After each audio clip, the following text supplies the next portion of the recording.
We always say in franchising that franchising has a funny way of finding us.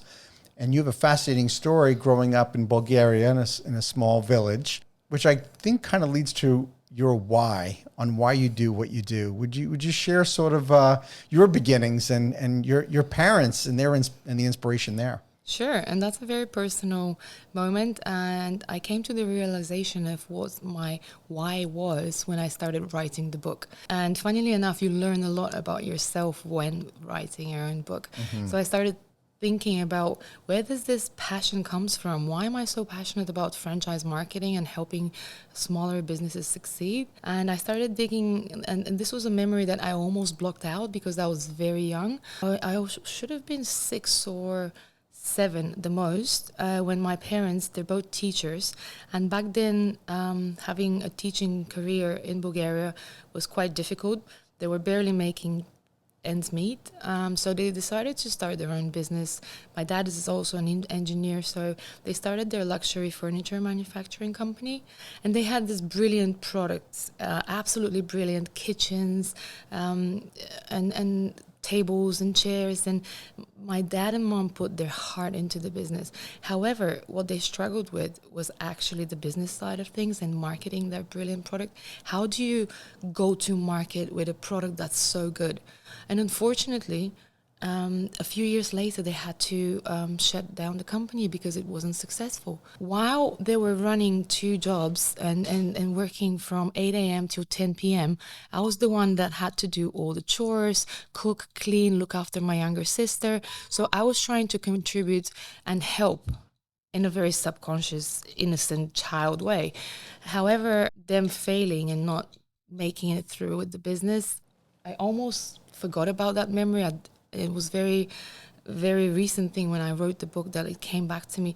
It's almost like the little Dani nowadays tries to help her parents, or because she couldn't help her parents, she helps other businesses, and that's how she, makes up for those times. Yeah, that's fascinating because your story really resonates with so many people I know that they're watching or listening to this podcast because they've had that own experience, either seeing their parents or the family members running a business, because we know that obviously the percentage of people that fail in business is so high. There's so many reasons why. I mean, look, your parents, as you said, they had a great product, but sometimes it doesn't even matter how great your product is. Of course, if you can't get the word out, then it's kind of irrelevant, right?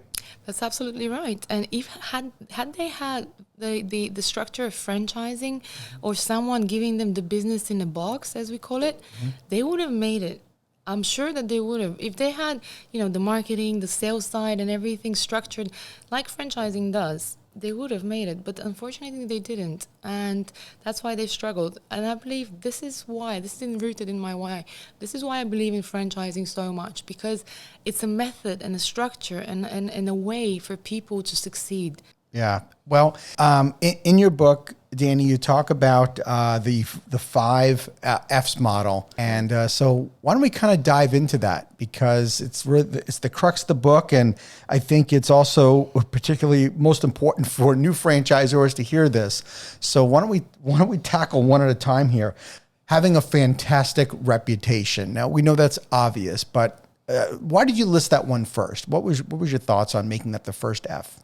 So this goes back historically. After I became a franchisee, I had a successful period of 3-4 years running the franchise, and then I decided that I do want to go back to marketing, because I'm a marketer and marketing was always my passion.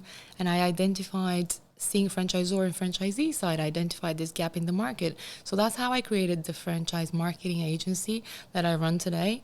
And from working for over 14 years in the marketing field and in franchise marketing, I've seen a lot of errors and I've seen a lot of common kind of patterns that franchisors and Z's do. And I think one of the biggest errors or the shortcomings that they do is that they don't pay that much attention to their reputation. They don't understand how important, almost detrimental for their success that can be. And that starts from collecting positive signals and reviews to your business, also to answering negative ones, how to deal with unhappy customers, how to deal with happy customers, how to encourage positive reviews. And even more so lately, we've seen from a very SEO marketing perspective, we see that in Google nowadays, the more positive reviews you have on your Google My Business listing, the better your performance is in terms of SEO and rankings on first page in Google. So even more so, you should be looking after, safeguarding, and actively managing your reputation. And the reputation goes beyond just from franchisee to the consumer front facing, right? The reputation is really us as the franchisor to the franchisee. And obviously, if we don't have a great reputation, it's going to hinder franchise sales, and it's going to limit expanding our network. Absolutely. And this reminds me of what I heard from a mentor of mine many years ago, and it just stayed. You are in partnership with everyone who touches the business. And that is franchisees, customers, vendors. So your relationships with any of that players and stakeholders in your network is essential for your success. And it could be bad reputation amongst vendors. It could be bad reputation amongst your franchisees that are going to hinder your franchise sales. It could be clients if you're a franchisee, and that will also have a negative impact on this location, but also the whole network and the whole brand name in general. So that's why I decided to exactly stress on reputation first, because people seem to forget about it. Yeah. It's a simple error. And for most of our audience, I think there are a lot of emerging founders that are part of our audience, and it's important for them to know that the franchise community is very small, despite how many franchisors there are, right? It's about 4,000 of us. So you need to make sure that you keep your reputation intact, because it's going to hurt you even from the standpoint of how you're perceived in franchising, bringing on new employees, bringing on a leadership team. Yeah, word gets around really, really quick on how well you treat people. That's and what you stand for. Absolutely so. So let's move on to number 2. Franchise network is the second F. Okay, so franchise network is the network of franchisees that you surround yourself with. And we've heard this many times, franchising being compared to a marriage or dating, because it's a matchmaking process. And a lot of the franchisors out there are just so focused on selling the franchise. And I think that's in itself is a flawed concept. You should be looking to partner up with someone, not necessarily sell, but they also need to sell themselves to you, because you're entrusting the rights of your brand to them. So it's are they suitable for me? But am I suitable for them as well? So it's a two-way process rather than just selling one directional.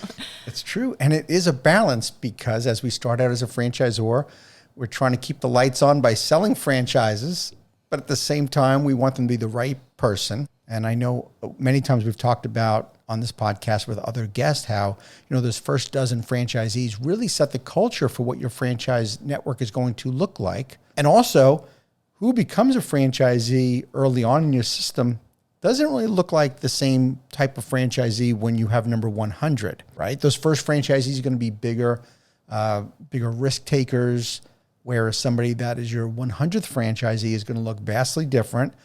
And quite honestly, they never would have been your first franchisee, because they wanted to make sure you had your act together and had systems and processes in place that your first dozen were like, we'll figure it out together, right? Correct. And the first few franchisees are going to be, it's the chemistry. Is there any chemistry between you? Do they trust you, even though you're a new franchisor and you're just starting out?